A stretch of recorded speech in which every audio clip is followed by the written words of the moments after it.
was a lot of money for popcorn. Yeah, $7 was a little out of line for popcorn.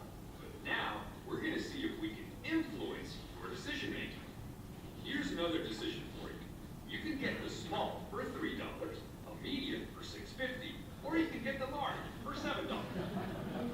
Irrational? Have you made your choice? Does the large look a bit more appealing now? We've made the same change at the movie theater. Step back to see what happens. Do you think more people will buy a large? Maybe a medium size popcorn, please. Sweetie, it's only 50 cents more for large. Okay, let's get a large. I think I'll take a large. Sure. Large? Definitely. Large? All right. All we did was add a medium, and the large has become irresistible. Just a medium popcorn, please. You can get the large for 50 cents more. Okay, that'll work. Everyone is buying a large. So how do they explain? The large looks like such a better value than the medium. Such a bargain. But the deal, you still spent more money in the net total of the night. 50 cents, dude. Did she spend 50 cents more? How much more does she really spend? But what does she think she spent? Irrational? Was that an irrational? Do you think she thinks she's being irrational? She thinks she just made the most rational decision in the world. But we can predict her being irrational, and that's what that book's about. And there's so many different examples of it, which is why I want you to read it. Here's the thing. Raise your hand if you've gotten any to think about it. Raise your hand high. There's no way none of you ever had a person say, I need to think about it. Okay, come on. Okay, there we go. Okay, maybe I just didn't ask the question perfect. That's my fault. So we get that question a lot. The reason most people need to think about it is because your pricing makes sense. Now, when I say your pricing, keep in mind I haven't seen your pricing. I'm assuming you're not using the decoy effect because I have yet to meet a small business that has done this. There's marketing people do it. Bigger businesses, corporations do it because they invest in education, understand this. This is not new. This has been around for years and decades. People know about the decoy effect. It's also called something else. I can't remember what it is, but it's a phenomenon. But if you Google the decoy effect, it's a symmetrical whatever, something like that. There's like a really cool word for it too. But your pricing makes too much sense. People need to think about it. You need it to not make sense. It needs to make no sense. That made no sense, the popcorn for $6.50 for medium, right? What would make sense? What would be a pricing for a medium that makes sense? $5. People would think about it, and people would pick the 3, people would pick the 5, people would pick the 7, and people would pick things all over the board. The reason businesses don't do that is because they're afraid that if only one looks appealing, then everybody that would have bought this one or this one won't buy now. In reality, that's not true. They're still going to buy. They're just going to buy the one that you want them to buy. And it's your job to make that look appealing. So I'm going to show you how that works. Really quick. This is another study. And I want you to pick the one that stands out to you the most. Okay, now I want you to be honest. Don't beat the system. Okay? Which one of you chose this person right here? Raise your hand high. Okay, which one of you chose that one? Which one of you is the most attractive, I should say? Which one do you find the most attractive? That one? Raise your hand high. That one? Raise your hand high. That one? That one. Okay. So, in a study done with thousands of people, this is done many times, different groups of people, thousands of people, men, women, children, more than 80% choose this one. Because what happens is they notice a similarity between these two, and they don't know what it is, but naturally the brain starts identifying what it is, but picks, now the decisions come down to these two. This one is the decoy. Now, if I had to say choose between these two, the results would be closer to 50-50. So here's an example of a typical pricing model that I see in fitness. Now, everyone's pricing is different. I'm literally just picking easy numbers, general numbers for you guys. This is actually an example of a customer we've tested this with. $99 a month if you do 1 class a week, $139 a month if you do 2 classes per week, or $159 a month for unlimited visits, okay? Pretty common, right? You guys have probably seen pricing similar to this, and as you can see, the pricing incrementally goes up, matching the value. Here's an example of it again, in a different way, contract stuff.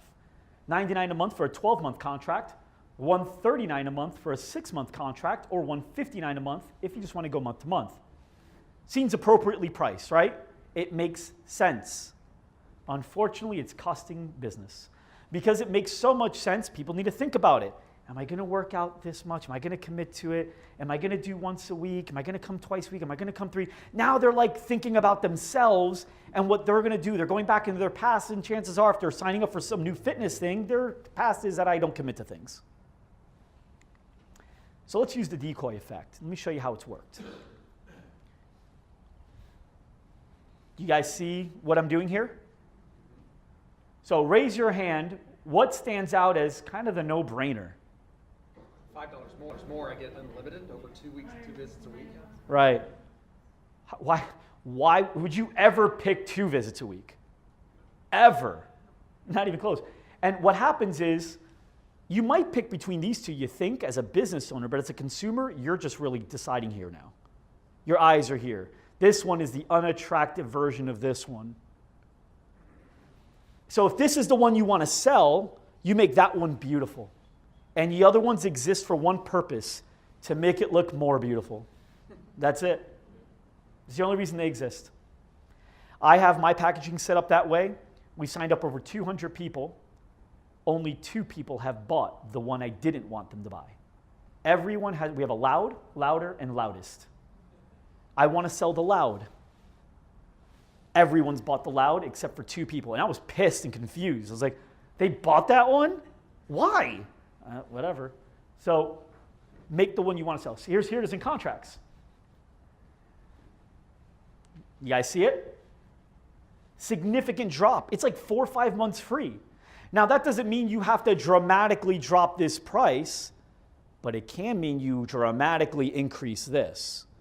Now another thing you could do to make it even more appealing, well, just so you know, Leslie, this is also our VIP members. So they get hooked up pretty solid on top of the great pricing. They also get a free nutritional consult. They get a grocery list. They get stretching guide. They get a workout from hotel guide for when they travel. You could also use it at home. They get an awesome t-shirt. They get 2 free passes for friends. And they get VIP bottle service. Not Grey Goose. Every time you come and work out, we give you a free bottle of water so you don't have to bring your own. I mean, you could do whatever you want, right? This is an example of how to make this look even more beautiful. So we just took that girl and put earrings on her and lipstick and a bunch of cool things to make it a no-brainer. People don't need to think about a no-brainer. You need to think about something you need your brain for, right? Does that make sense? So in order for something to make a lot of sense for the customer, it has to make no sense. This doesn't make a lot of sense. That one there makes no sense. And that's why they'll choose it. Does that make sense? A lot of sense. Just so you know, too, you don't have to just do this with your pricing for membership. You do it everywhere. So check out this bottle of water. This is a pretty cool looking bottle of water, right? Like, how much would you guys say the average person would think this bottle should cost? $4, right? Let's say we're getting, in reality, you can get this bottle wholesale for probably like less than $1 or $1, okay? So let's say you decide to sell it for $2.50. Now, by the way, when you sell your waters, don't do what a lot of people do. I don't know how you guys do it, but don't just keep it like in a cooler or in a designated area.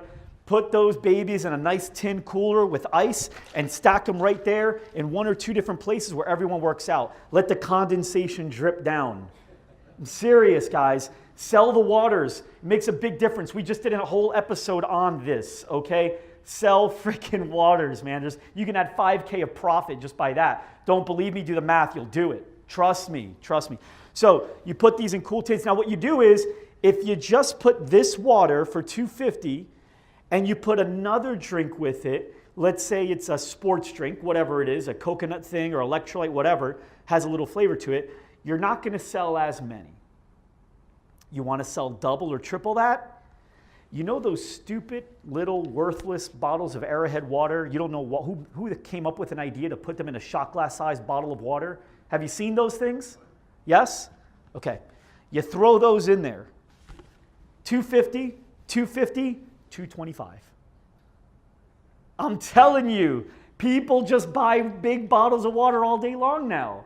Why? Why do they buy the big ones? The little one doesn't make sense. It makes no damn sense. You will never sell these little things. Never. You will. It's a one-time purchase. These Arrowhead bottles are a one-time purchase. You're going to need to stock up on these, okay? So definitely sell waters, guys. Man, there's so many ways to sell to people that are already buying. And we did a whole episode of the GSD show in the last episode, the most recent one, on how you can add more revenue without increasing membership and getting more money per member. I know my time's run, guys, but here, hold on, we're going to make it through. Marketing, advertising, and sales. Guys, what I want to let you guys know, we talked about this earlier, people spend so much time on getting better at what they do in regards to the service. And a study was just done. I just did a great interview with Jay Baer. He's known as the customer service sensei. And he said that 80% of small businesses would survey themselves as giving superior customer service. And 8% of their customers would agree. Every business thinks their baby's beautiful. But in reality, what was great yesterday is mediocre today. Today, people are giving some pretty good service, and you're not just comparing yourselves to the guy down the street. You're comparing yourselves to their experience at the Hilton. You're comparing yourselves to their experience at the Hyatt, to their experience at a movie theater, to their experience at a car dealership. People are starting to realize what customer service really means to them. So who cares if your competitor sucks? You need to be better. You need to learn from the best of the best of the best. Disney, right? Nordstrom, what do they do? The best CEOs, raise your hands if you are the CEO at your location. The best CEOs study this stuff. They're great at it. Think about the best. Henry Ford, yes, he knew his stuff within it, but this guy didn't even graduate high school. And he had people wanting to work for him in an age where education was very, very important. He knew how to market himself and his business. Steve Jobs, we all know he wasn't the brains and the circuit breakers and all that stuff, right? He had the vision. He knew how to market himself. He knew how to get on that stage. He knew how to deliver a message and create a story and get it out there in a way that's attractive. Bill Gates said, if I have $2 left to my name, if I lose it all and have $2 left, I'm spending $1 on PR. Mark Zuckerberg, if you watch his earlier interviews, he was a wreck. He just was not articulate. You look at him now, and he's worked on his game. He understood how important it was as a CEO, as the head of the face of the franchise, for him to really be articulate and be able to tell a story and market. Richard Branson, Virgin Airlines and records and all this stuff, that this guy is all over the place. This guy, what a great storyteller, but he understands marketing. He understands sales. Raise your hand if you've watched at least one episode of Shark Tank. Raise your hand high if you agree they all seem to have a good sense on marketing and sales. Raise your hand if you would love to have any of them head your marketing team. Raise your hand if you would love to have any of them sell people for you. They're great at that. They study it. Marcus Lemonis, The Prophet. Raise your hand if you've watched The Prophet or The Partner. That's one big marketing sales pitch the entire time. It's all he does. He's amazing at it. Elon Musk. You heard of Tesla. You heard of Solar City. This is the guy. He knows. You listen when he speaks. He's really good at it. Speaking of Tesla, does anybody know who this is? It's Nikola Tesla. This guy invented 10 inventions that changed the world you live in today. Your world exists the way it does to you because of this guy in 10 different ways. By the way, that's the article as to where you can see those 10 inventions. Yet nobody knows who he is. And in fact, he died broke. He was always broke. He wasn't a good businessman. Man, did he know inventions. Man, did he know what he did. But he didn't understand marketing. He didn't understand sales. He didn't understand business. He wasn't like those other guys. He never invested in that part of his game. And he was never successful because of it.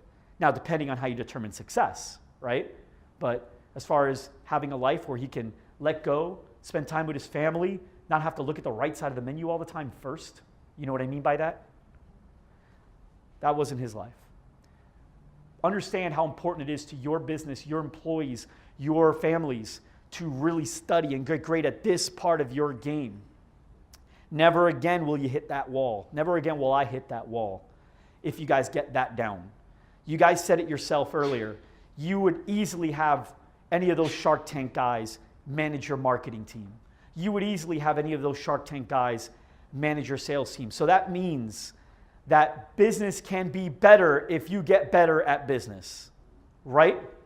Because those guys, everyone I showed you, doesn't own a business like you own, correct? None of those guys probably do what you do and know what you know on the fitness side and health side, correct? But they know what? Business and marketing and sales. And that's why you would love to have them come in and transform your stuff for a month. Be them. Be the transformation on that side. Sound good? Raise your hand if that makes sense. Thank you very much. I appreciate you guys listening. Hopefully you got value out of today. Thank you.